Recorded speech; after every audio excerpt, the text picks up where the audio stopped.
Bueno, doctora Jessie, bienvenida a Unión Televisión, para que nos comente usted, nos despeje algunas dudas que la comunidad nos ha referido. Y en vista de que ha sido imposible prácticamente hablar con Bienestar Familiar y con la Fiscalía sobre estos temas, pues que usted nos pueda colaborar para despejarle esas dudas a la comunidad. Sobre el tema de los menores y los abusadores de menores también. Hablemos un poco sobre la ley, qué es lo que dice sobre los menores como tal, cuáles son los derechos de ellos, para que hablemos un poco sobre ese tema. Hola Wilder, muchísimas gracias por la invitación. Pues de manera general quería colaborar con estas dudas que me habías manifestado.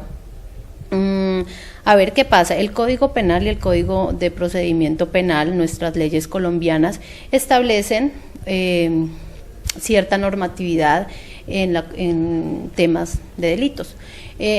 Como te estaba comentando, la Fiscalía General de la Nación es la entidad responsable de iniciar la investigación cuando conoce de hechos que revisten características de delitos, sea que conozca estos hechos de manera oficiosa, o sea que conozca estos hechos por una denuncia, por una querella, por una petición. Me estás hablando y específicamente me preguntas sobre la duda de los delitos cometidos con menores, ¿no? En este caso pueden ser actos sexuales abusivos, acceso carnal violento con menores. ¿Qué establece la ley con respecto a eso? Cuando estos delitos se cometen con menores de 14 años, la ley es muchísimo más rígida. ¿Por qué? Porque la ley presume que estos menores no cuentan con la capacidad y la libertad para determinar sobre su vida sexual. No tienen esa capacidad. Entonces, cualquier persona que sostenga una relación o que realice cualquier acto con estos menores, cualquier acto delictivo, entonces digamos que dentro del proceso penal no se va a tener en cuenta la voluntad del menor. Doctora, y los que de 14 a 17, o sea, por eso le digo, entendería alguno que sí puede tener alguna relación y que no podría causar ningún delito, ¿no? Sostener una relación sentimental no está, digamos que prohibida por la ley, pero hay que tener en cuenta, ¿no?, que estas personas, a pesar de que la ley ya no presuma que no tienen una capacidad para decir sobre su vida sexual, sí son personas que están desarrollándose, como desarrollando su personalidad, definiendo sus características, están en una etapa donde de pronto están experimentando, conociendo sobre lo bueno y sobre lo malo. Entonces hay que tener muchísimo cuidado con personas adultas que quieran sostener relaciones con estos menores, porque aunque no se puede caracterizar como un delito, sí es, digamos que hay que tener cierta prevención, porque como te digo, son personas que apenas están empezando a desarrollarse en su vida,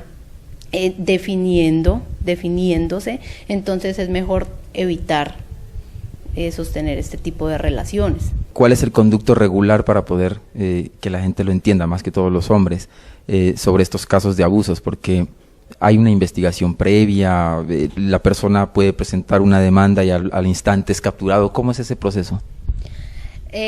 A ver, la Fiscalía General de la Nación es la entidad competente para realizar las investigaciones. Te dije, pueden iniciarse de oficio, pueden iniciarse por una denuncia, pueden iniciarse por querella, por petición, y se inicia una etapa de investigación. A ver, voy a cortar aquí este pedacito para explicarte que también hay las capturas en flagrancia, y es cuando la persona es capturada en el momento donde está cometiendo el delito. Entonces, es diferente, ¿no? Ahora, si nos vamos a que la Fiscalía conoció por denuncia, por querella o de oficio hechos que revisten características de delito, entonces inicia una investigación. Entonces, no es solo el hecho de que una persona se acerque y diga, mire, este señor hurtó de mi casa la motocicleta. Entonces, bueno, ese ya es un testimonio, ¿no? A partir de ese momento se inicia un proceso de investigación por parte de la Fiscalía. Entonces va a llegar el momento en que la Fiscalía le va a solicitar al juez que se dicte una medida de aseguramiento. o que se dicte una orden de captura. ¿Por qué? Porque existen elementos materiales probatorios, evidencia física, testimonios, información legalmente obtenida que permite inferir que esta persona o es el autor o es el partícipe de haber cometido este delito. Entonces todo tiene su proceso y durante ese proceso se garantiza los derechos, tanto de la persona que sea investigada como los derechos de la víctima. Pues para eso existe el juez de control de garantías, ¿no? Porque es el juez el que, de acuerdo a lo que la Fiscalía presente, él va a determinar si existe si existe razonablemente pruebas o elementos materiales probatorios que puedan llevarlo a dictar una orden de captura. O sea, esos elementos pueden mandar a la cárcel temporalmente a una persona, es lo que está pasando ahora en la Unión, ¿no? Claro, si dentro de, digamos que se inicia el proceso de investigación y la Fiscalía obtiene elementos materiales probatorios, evidencia física, testimonios, y se las presenta ante el juez, y el juez de control de garantías determina que razonablemente se puede inferir que esta persona es el autor, entonces se inicia con una audiencia en donde se establece una imputación, se solicita medidas de aseguramiento y se legaliza, si fuera el caso, la captura. Entonces, claro que dentro de la investigación y dentro del proceso, sin antes haber determinado si la persona es culpable o no, puede estar en una cárcel. Doctora, ¿quién garantiza los mismos derechos que usted dice dentro de una cárcel? Por ejemplo, que esas personas, usted sabe lo que suele suceder en las cárceles, dentro de las cárceles, con personas que son acusadas de violación. ¿Quién garantiza esos derechos? Y en el caso de que salgan inocentes, porque todavía no han sido procesados como tal. Bueno, digamos digamos que las autoridades que inician este proceso, la Fiscalía, está el juez de control de garantías. La Fiscalía es un ente especializado que conoce los derechos de las víctimas y conoce los derechos también de las personas investigadas, de las personas capturadas.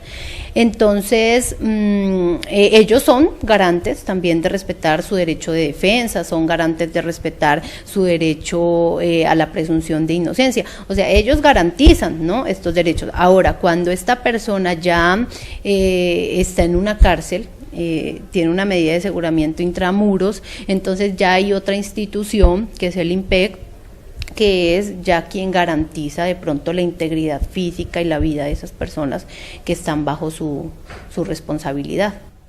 ¿Cuáles serían esas pruebas, doctora, en este caso de abuso de menores, que podrían mandar a la cárcel a una persona? O sea, ¿cuáles son esos lineamientos que diría una persona es culpable o no, que lo puede llevar a eso? Claro que, como no te aclaro, solamente ya con una sentencia condenatoria se hablaría de que una persona sea culpable o sea inocente. Hasta que eso no digamos que por un juez no exista esa sentencia, estamos hablando de que se presume la inocencia de la persona que sea investigada. Sin embargo, dentro del proceso de la investigación, la Fiscalía recolecta, ¿no?, esos elementos materiales probatorios, testimonios, puede hacer pues trabajos de campo, entrevistas, fotografías, seguimientos, y de acuerdo a todo este conjunto de elementos materiales probatorios, él puede determinar si esta persona, determinar de manera razonable si esta persona puede ser el autor o el partícipe de este delito.